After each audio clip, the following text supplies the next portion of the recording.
ഇന്ത്യയുടെ അഭിമാനമായ ശുഭാൻഷു ശുക്ല ആക്സിയം 4 ദൗത്യം വിജയകരമായി പൂർത്തിയാക്കി വരുന്ന 14-ാം തീയതി ഭൂമിയിലേക്ക് തിരിച്ച് എത്തും എന്നുള്ള വാർത്തകൾ കഴിഞ്ഞ ദിവസം വന്നിരുന്നു. അപ്പോൾ ഇത്തരത്തിലൊരു സന്തോഷ വാർത്തയുടെ പശ്ചാത്തലത്തിൽ തന്നെ മറ്റൊരു ശുഭകരമായ വാർത്തയും കൂടി ഇപ്പോൾ നമുക്ക് ലഭിക്കുകയാണ്. ഇന്ത്യയുടെ ഗഗൻയാൻ ദൗത്യം അതിൻ്റെ മുന്നോടിയായിട്ടുള്ള ചില പരീക്ഷണങ്ങൾ ISROയുടെ നേതൃത്വത്തിൽ ഇപ്പോൾ പുരോഗമിക്കുകയായിരുന്നു. അതിൽ 2 പരീക്ഷണങ്ങൾ വിജയകരമായി പൂർത്തിയായി എന്നുള്ള വിവരമാണ് ISRO ഇപ്പോൾ പുറത്തുവിട്ടിരിക്കുന്നത്. അതായത് ഗഗൻയാൻ ദൗത്യത്തിൻ്റെ ഭാഗമായ Gaganyaan service module propulsion system, അതായത് അതൊരു യന്ത്രഭാഗമാണ്. അതിൽ ജ്വലനമടക്കമുള്ള കാര്യങ്ങൾ നടക്കുന്ന, അതായത് റോക്കറ്റിൻ്റെ ജ്വലനമുണ്ടല്ലോ, അതേപോലുള്ള ജ്വലനമടക്കമുള്ള കാര്യങ്ങൾ നിയന്ത്രിക്കുന്ന സാങ്കേതിക സംവിധാനമാണിത്. അപ്പോൾ ഇതിൻ്റെ 2 ഘട്ട പരീക്ഷണങ്ങൾ, അതിൻ്റെ ഹോട്ട് ടെസ്റ്റ്, അതായത് യഥാർത്ഥത്തിൽ അത് ജ്വലിപ്പിച്ചുകൊണ്ട് തന്നെ നടത്തിയ പരീക്ഷണങ്ങൾ വിജയിച്ചു എന്നുള്ളതാണ് ഇപ്പോൾ ISRO പുറത്തുവിട്ടേക്കുന്നത്. 2 പരീക്ഷണങ്ങളാണ് നടത്തിയത്. ആദ്യത്തെ പരീക്ഷണം 30 സെക്കൻഡ് നീണ്ടു നിൽക്കുന്നതായിരുന്നു. അടുത്തത് 100 സെക്കൻഡ് നീണ്ടു നിൽക്കുന്ന പരീക്ഷണമായിരുന്നു. അപ്പോൾ ഈ 2 പരീക്ഷണങ്ങളും വിജയിച്ചതിൻ്റെ അടിസ്ഥാനത്തിൽ വലിയ താമസമില്ലാതെ തന്നെ തുടർ പരീക്ഷണങ്ങൾ എത്രയും പെട്ടെന്ന് തന്നെ ഷെഡ്യൂൾ ചെയ്യാനാണ് ISROയുടെ തീരുമാനമെന്ന് ഇപ്പോൾ വാർത്തകൾ വരുന്നു. നേരത്തെ 2026-ൽ, അതായത് അടുത്ത വർഷം ഗഗൻയാൻ ദൗത്യം നടക്കും എന്നുള്ളതായിരുന്നു വാർത്തകളെങ്കിൽ ഇപ്പോൾ അതിൻ്റെ കൃത്യമായ തീയതി പുറത്തുവിട്ടിരിക്കുകയാണ്. മാർച്ച് 2027-ലായിരിക്കും ഗഗൻയാൻ ദൗത്യം നടക്കുകയെന്ന് ISRO ചെയർമാൻ V. നാരായണൻ ഇപ്പോൾ അറിയിച്ചിട്ടുണ്ട്. അതായത് ഇപ്പോൾ നമ്മൾ നടത്തിയ പരീക്ഷണങ്ങളിൽ ഈ ഗഗൻയാൻ ദൗത്യത്തിൻ്റെ എല്ലാ മാനദണ്ഡങ്ങളും പാലിക്കപ്പെടുകയും ഉദ്ദേശിച്ച ലക്ഷ്യങ്ങളെല്ലാം നേടാൻ സാധിക്കുകയും ചെയ്തു എന്നുള്ളതാണ് ഏറ്റവും നല്ല ഒരു കാര്യം.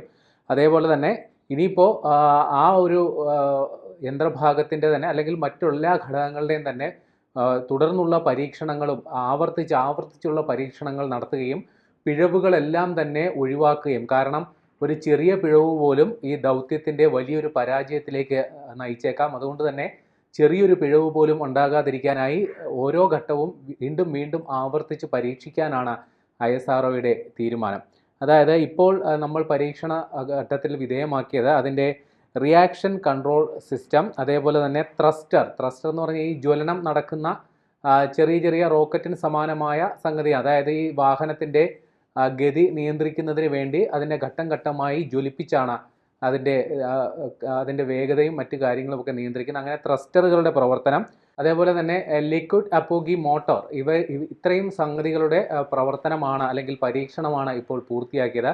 ഞാൻ നേരത്തെ പറഞ്ഞതുപോലെ ഈ പറയുന്ന ഗഗൻയാനിൻ്റെ സർവീസ് മൊഡ്യൂൾ പ്രൊപ്പൽഷൻ സിസ്റ്റം എന്ന് പറയുന്ന ആ യന്ത്രഭാഗം, അതാണ് ഈ ഒരു ദൗത്യത്തിൻ്റെ ഏറ്റവും നിർണായകമായ ഘടകം. കാരണം ഈ പറയുന്ന നമ്മുടെ ബഹിരാകാശത്തെ കൃത്യമായി അതിൻ്റെ ഭ്രമണപഥത്തിൽ നിലനിർത്തുന്നതിനും ഒരു ഘട്ടത്തിൽ ഈ ദൗത്യം ഏതെങ്കിലും കാരണവശാൽ പരാജയപ്പെടുകയാണെങ്കിൽ ആ ദൗത്യം റദ്ദാക്കുന്നതിനും സഹായകരമാകുന്ന ഒരു സംവിധാനമാണ് ഈ പറയുന്ന പ്രൊപ്പൽഷൻ സിസ്റ്റം. അതുകൊണ്ട് തന്നെ അതിൻ്റെ കൃത്യത ഉറപ്പുവരുത്തേണ്ടത് വളരെ അത്യാവശ്യമാണ്. ആ രീതിയിലുള്ള പരീക്ഷണങ്ങളാണ് ഇപ്പോൾ നടന്നുകൊണ്ടിരിക്കുന്നത്. അതായത് ഈ പറയുന്ന ത്രസ്റ്ററുകളിൽ 5 ലാം എഞ്ചിനുകൾ ആണ് ഉള്ളത്.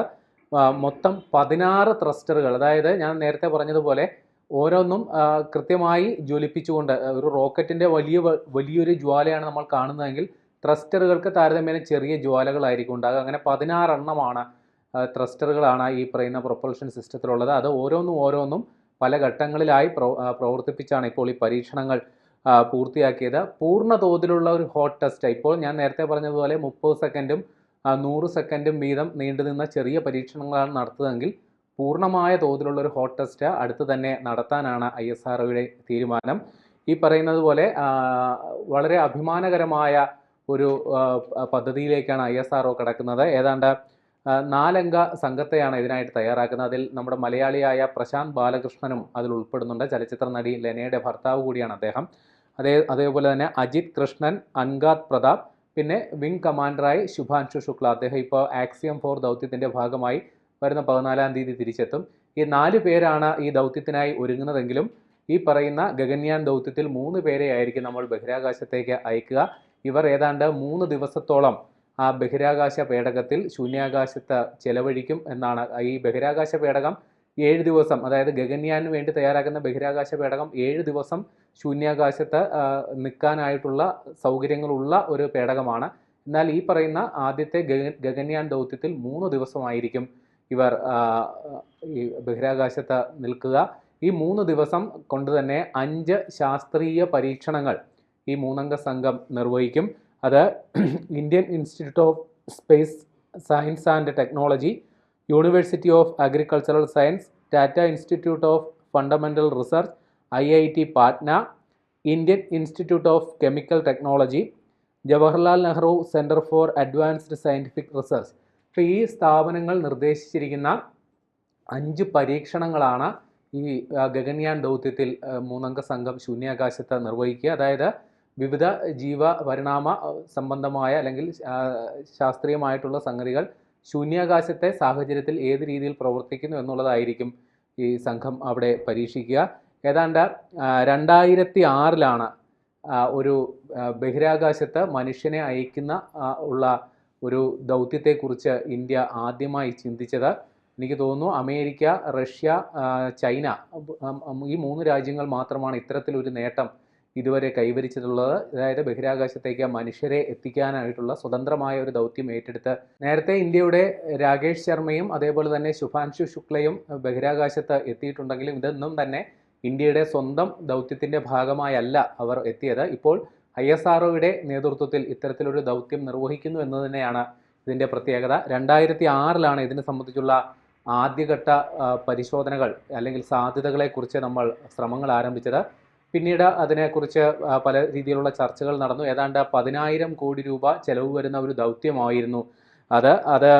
ഏതാണ്ട് അതിനെക്കുറിച്ചുള്ള ചർച്ചകൾ പുരോഗമിക്കവേ തന്നെ ഇതിൻ്റെ പണം കണ്ടെത്തുക ഏറെ ദുഷ്കരമായ ഒരു സംഗതിയായിരുന്നു. അതായത് കേന്ദ്ര സർക്കാർ ഇത്രയും വലിയൊരു പണച്ചെലവുള്ള ഒരു സംഗതി ആയതുകൊണ്ട് തന്നെ ഇതിന് കാര്യമായ ഒരു പരിഗണന കൊടുത്തിരുന്നില്ല എന്നുള്ളത് തന്നെയാണ് വാസ്തവം. പിന്നീട് 2014 ഈ പറയുന്ന ബഹിരാകാശ ദൗത്യത്തിന് ഒരു മുൻനിര പദ്ധതിയായി തന്നെ പരിഗണിക്കപ്പെടുകയും നമ്മുടെ കേന്ദ്ര ബജറ്റിൽ തന്നെ അതിനുള്ള തുക വകയിരുത്തുകയും ചെയ്തത്. അങ്ങനെ 10,000 കോടി രൂപ ബജറ്റ് കണക്കാക്കിയ ഈ ഗഗൻയാൻ ദൗത്യം ഇപ്പോൾ ഏതാണ്ട് 12,400 കോടി രൂപയാണ് മൊത്തം ചെലവ് കണക്കാക്കുന്നത്. നേരത്തെ പറഞ്ഞതുപോലെ ISRO മാത്രമല്ല ഈ ഒരു ദൗത്യവുമായി സഹകരിക്കുന്നത്. DRDO ഉണ്ട്, ഹിന്ദുസ്ഥാൻ എയറോനോട്ടിക്സ് ലിമിറ്റഡ് ഉണ്ട്, അതേപോലെ തന്നെ ISROയും ഉണ്ട്. ഈ ഹിന്ദുസ്ഥാൻ എയറോനോട്ടിക്സ് ലിമിറ്റഡാണ് ഈ ബഹിരാകാശ ദൗത്യത്തിന് വേണ്ട ആ പേടകം സജ്ജമാക്കിയിരിക്കുന്നത്.